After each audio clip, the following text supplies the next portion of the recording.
Эмили Лирей, жөнөкөй француз электрик. Ал дайым өзгөчө саякаттарга кызыгып жүргөн. 43 жаштагы Эмили көп убакыт иштеп, өзүнүн эс алуусун саякаттап өткөргүсү келген. Ал Марокко чөлүн өзүнүн кичинекей унаасы менен кесип өтүүнү пландаган. 1993 жылы өзүнүн Тантен шаарынан сапарга чыгат. Жолдо аны аскерлер токтотуп, өткөнгө уруксат бербей койгондуктан айланып өтүүнү чечет. Бир сутка жол жүрүп, ал кырсыктап, чоң ташка урунуп, унаасынын жүрүүчү бөлүктөрү талкаланып, жүрбөй, ээн талаада эч жака кете албай токтоп туруп калат. Эң жакынкы шаарча 300 чакырымдай алыстыкта эле. Эки жакты карап, эч ким жок, ээн талаада жардамга болгон үмүтүм жок калганымды билдим дейт. Ар кандай жырткыч жаныбарлар, жылаан, кургактыктын себебинен адамга чөлдө калуу түнү өтө чоң коркунуч жаратат эле.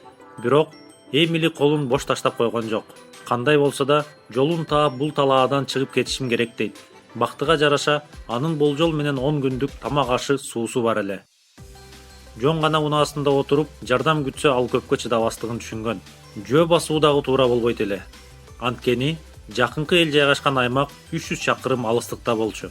Ал механик катары ойлонуп, талкаланган унаасынан башка бир жүрүүчү каражат жасоону чечет. Анын унаасында бир аз аспап шаймандары, темир кескичи бар эле.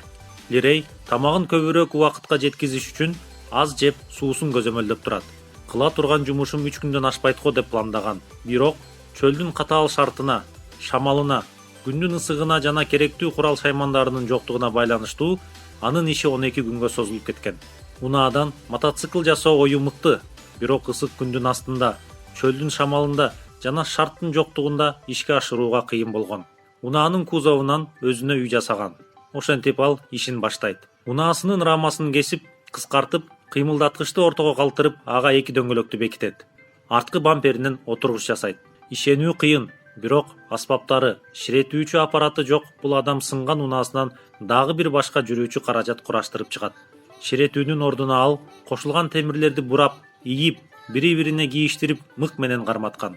Жалгыз 12 күн ээн талаада кылган иши кыйын болсо дагы аркага чегинген жок. Анткени ал алдына кандай жол менен болсо да аман калуу максатын койгон. Кээде бул иши мен майнап чыкпайт го деген да ойлор келип жатты. Кээде паникага да калдыра баштадым. Бирок мен өзүмдү бек кармап, өзүмдү ишке алаксытып жаттым деп эскерет ал. 12 күндөн кийин анын мотоциклы даяр болгондо, анын жарым литр гана суусу калган эле. Ал эми тамагы такыр түгөнгөн. Эгер ал өзүн таштап 2 күнгө кеч калганда, балким аман калбайт эле. Ошентип ал куралган мотоциклы менен шаарга жетип келет.